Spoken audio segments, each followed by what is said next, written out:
नमस्कार, मैं doctor Harmohan Pal Singh, prof HMP, आपका दोस्त एक बार फिर आपके सामने उपस्थित हो रहा हूँ एक नए वीडियो के साथ।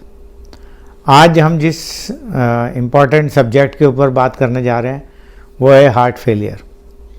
जैसा आप पिछले वीडियोस में आपने देखा होगा कि हम हृदय रोग से संबंधित अभी हमारी चर्चा है और उसके अंदर ये जानने की कोशिश कर रहे हैं कि किस किस प्रकार से हम एक हेल्दी लाइफ में अपने बीमारी के साथ भी, देखिए एक चीज़ को अपन क्लियरली शायद अब तक समझ चुके हैं कि कोई भी शरीर बिना बीमारी के तो है ही नहीं।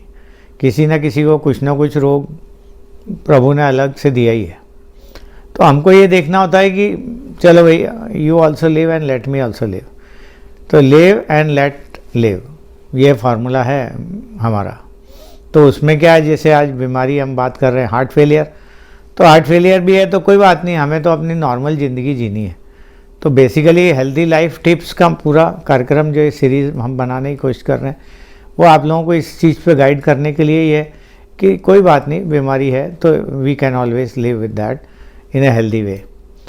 तो हार्ट फेलियर जो है एक बहुत ही महत्वपूर्ण रोग है और बहुत सारे लोग जो है हार्ट फेलियर से जो है अंतिम समय में उनको हार्ट फेल होने लगता है। अब इसके बहुत सारे कारण हैं, मैं कुछ एक चीज़ों में आपको बताऊंगा और कुछ आपको कुछ क्वेरीज हो तो आप you are free to ask me some questions as well. Heart failure is a burden on the state.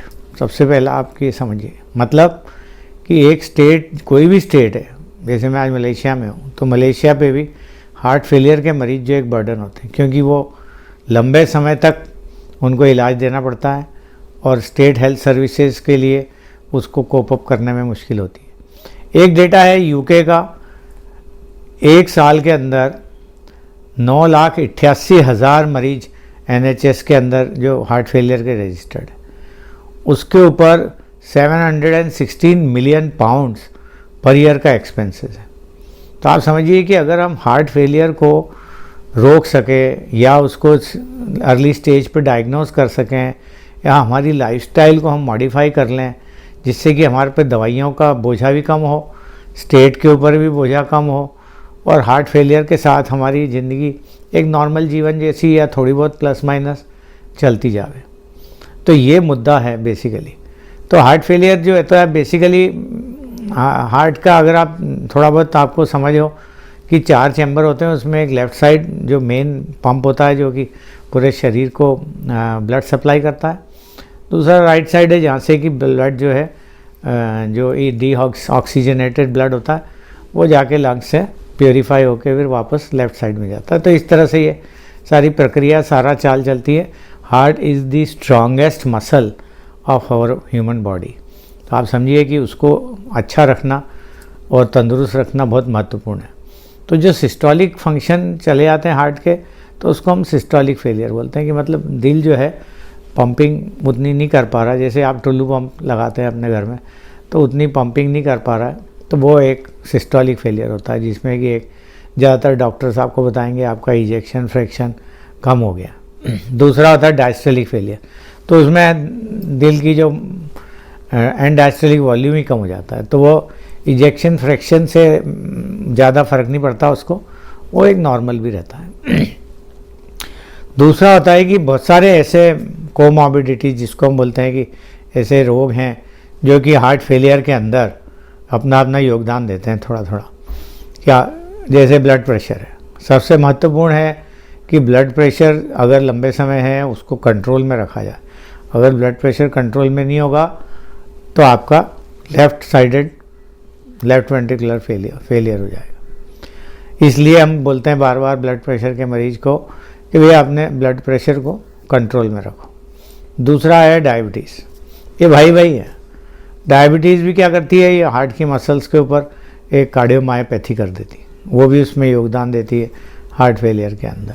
तीसरा है जो हम अभी तक इतने समय से हमने बात की है हार्ट अटैक के बारे में। तो जब हार्ट अटैक हो जाता है तो वो कहीं ना कहीं ब्लड सप्लाई कॉम्प्रोमाइज़ हो जाती है। जब ब्लड सप्लाई कॉम्प्रोमाइज़ हो जाती है तो भी हमारे आगे जाके हार्ट जो है या तो एनोरिज्म हो जाता है, उसमें गुब्बारे जैसा हो जाएगा, और या फिर उसके अंदर उसकी शक्ति जो है पंपिंग कैपेसिटी कम होती जाती है। तो ये सारे जो एक फंडामेंटल रोग हैं, एक और है जो जैसे डिस्लिपिडीमिया, जो कि अपने एथेरोस्क्लेरोसिस हो जाता है, जिसके बारे में हम बात कर चुके हैं, ये एक साइलेंट किलर है।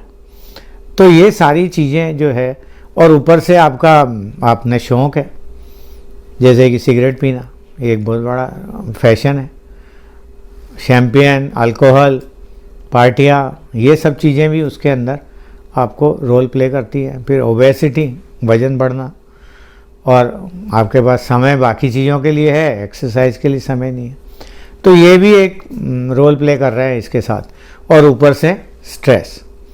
तो ये सारी चीज़ों की एक कॉकटेल बन जाती है, और इंडिविजुअली हर व्यक्ति के लाइफ में ये थोड़ा थोड़ा कहीं ना कहीं ये चीज़ें रहती ही हैं, और उससे जाके ये आपको हार्ट अटैक होगा या नहीं भी होगा, या वाल्व ख़राब हो जाएगा और आप हार्ट फेलियर के पेशेंट बन जाएंगे। तो हमें कैसे उससे निपटना है, हम आज उसके ऊपर चल रहे हैं। तो मैं आपको एक कहानी सुनाना चाहता हूँ। एक मेरा मरीज़ है जो अब तो नहीं है खैर, पर उन्होंने अपने समय में हार्ट फेलियर के बावजूद कैसे अपनी लाइफस्टाइल को तंदुरुस्त रखा और कैसे मोटिवेशन हुआ, ये थोड़ी सी आपको एक बैकग्राउंड में मैं देना चाहता हूँ। ये एक इंद्र कुमार जी हैं, मैंने नाम बदला हुआ है जैसे एथिकल रीजंस पे।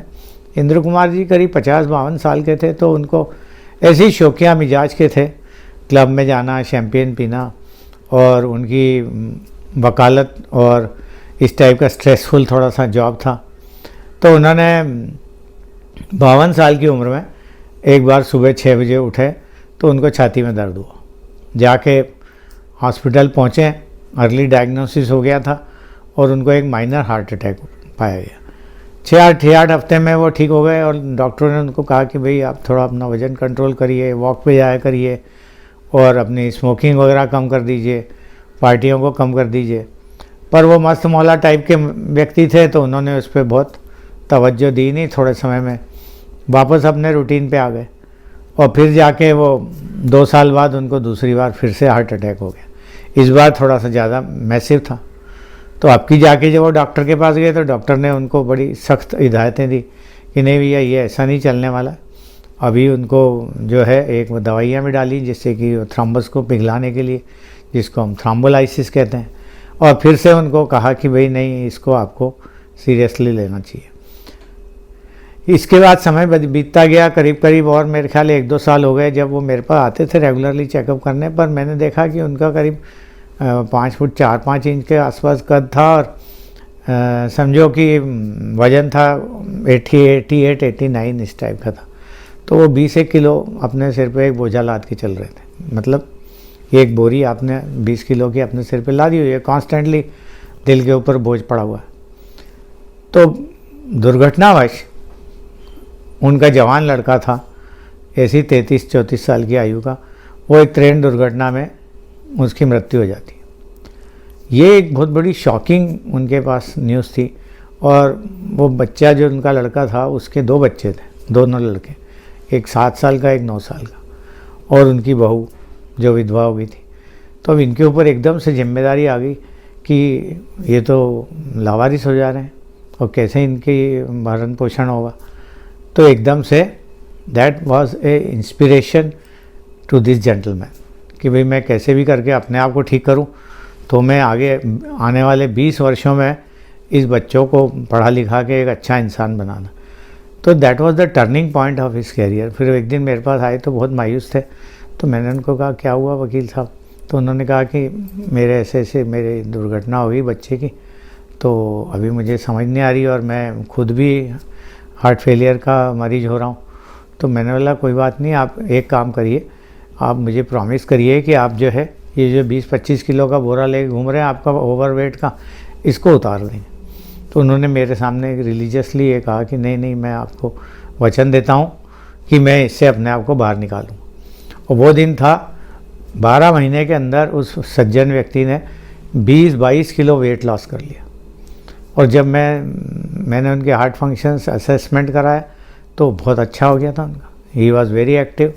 अब वो अपनी स्कूटर छोटा वाला उनके पास था, वो चलाते फिरते थे, और बच्चों की अपने जो ग्रैंड सन्स थे उनकी देखभाल भी अच्छी करते थे। ये करते कराते उनकी लाइफस्टाइल इतनी अच्छी हो गई कि उनकी दवाइयाँ भी मैंने काफ़ी कम कर दी, और he was able to go for a walk, करीब करीब 5 किलोमीटर वो वॉक भी करते थे।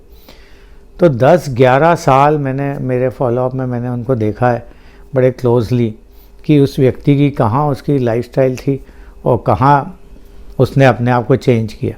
तो कहीं ना कहीं एक मोटिवेशन मिला उनको, और he died at the age of 73-74 somewhere. और आप समझिए कि एक्टिव लाइफस्टाइल में रहने का एक ये बहुत बड़ा उदाहरण मेरे सामने भी, मेरे प्रैक्टिस में मैंने देखा कि भाई कैसे एक पेशेंट जो है, अगर किसी भी, भले ही वो दुर्घटना जो थी दुखद थी उनके लिए, पर that become a source of inspiration. तो मेरा कहने का मतलब ये घटना से आपको ये बताने का है कि अगर आपने अपने आप को अपनी सर्कमस्टांसेस से डीमोटिवेट नहीं होने देना। आपको लगेगा कि नहीं मेरा तो हृदय फेल हो गया है, तो अब तो मेरी ज़िंदगी के समय थोड़ा बहुत ही बचा है, तो ऐसा नहीं है। श्वास तो आपको उतने लेने पड़ेंगे, हो सकता है बिस्तर पे पड़े पड़े लेने पड़े, तो why not remain in an active life. तो जो हार्ट फेलियर के पेशेंट होते हैं उनके लिए कुछ कुछ दिनचर्या हमको अपने ध्यान में रखनी है। सबसे महत्वपूर्ण है सेडेंट्री लाइफस्टाइल से बाहर निकल के अपने को वॉकिंग इज़ बेस्ट एक्सरसाइज, मैं आपको पहले कई बार बता चुका हूँ। दूसरा है खान पान, नमक कम कर दीजिए, फैट कम कर दीजिए, और अपना जो है स्वस्थ भोजन, जैसे अपना हिंदुस्तानी खाना बहुत अच्छा माना गया है, तला गला कम करके, और अपने शुगर को भी कम कर दीजिए और स्वस्थ भोजन करिए। आप जितनी 2 रोटी खानी है तो उसमें कोई दिक्कत नहीं है, दाल सब्जी रोटी, अपने हरी सब्जियां, तो मैं आपको गारंटी देता हूँ कि आपकी लाइफस्टाइल इम्प्रूव हो जाएगी and you will feel better. Stress को अपने पास आने मत दीजिए या उसके साथ रहना सीख लीजिए। भरपूर सोइए, कम से कम 8 घंटे, और अपने दोस्तों मित्रों के साथ अपने रिलैक्सेशन करना बहुत आवश्यक है। ये सारी चीज़ों को अगर हम ध्यान में रखते हैं तो हार्ट फेलियर या कोई भी बीमारी है फॉर दैट मैटर, और कंट्रोल ऑफ कोमॉर्बिडिटीज़, जैसे ही आपको मैंने बताया स्मोकिंग और अल्कोहल, ये आपके शैतान हैं जो इनको आपको अपने से दूर करना पड़ेगा। आज दोस्तों मित्रों से मिलके क्या आपको पैग पीना ज़रूरी है? कोई ज़रूरी नहीं है, वैसे भी आपका मनोरंजन कर सकते हैं अपन। तो ये सारी चीज़ों के साथ आपको कैसे रहना है, ये सारी जो कहानी मैं आज को आपको बताने की कोशिश कर रहा हूँ, ये इसलिए मैं एक मोटिवेशन दे रहा हूँ जिससे कि आप अपनी लाइफस्टाइल को इम्प्रूव कर सकें और इस कार्डियक फेलियर को ट्रीट कर सकें। कुछ और उसके पहलू हैं ट्रीटमेंट के, जैसे हमारे शरीर में वाटर लॉगिंग हो जाती है, जो पानी अपना जो है एक्स्ट्रा सेलुलर कंपार्टमेंट में भर जाता है, तो उसके लिए दवाइयाँ हैं, वाटर पिल्स जिसको बोलते हैं हम, या लेसिक्स या डायूरेटिक्स। तो जो डॉक्टर आपके कार्डियोलॉजिस्ट आपको देख रहा है उसको आप फॉलो करिए और अपने वेट को कंट्रोल करिए। तो ये एक मेरा आज के वीडियो का मकसद था कि आपको एक स्टोरी द्वारा मोटिवेट करूं कि जिससे कि you adopt to a new lifestyle and live a better life than what you had been living earlier. इसके साथ ही मैं आपसे धन्यवाद कहना चाहता हूं। आप मुझे बहुत एनकरेज कर रहे हैं, मुझे मोटिवेट कर रहे हैं। कृपया इस तरह मुझे मोटिवेट करते रहिए। मेरे चैनल को सब्सक्राइब कीजिए और आगे भी अपने सुझाव भेजते रहिए कि किन टॉपिक्स पे आप चाहते हैं कि एक जनरल टॉक की जाए जो आम आपके आसपास समाज में लोगों को स्वास्थ्यवर्धक हो।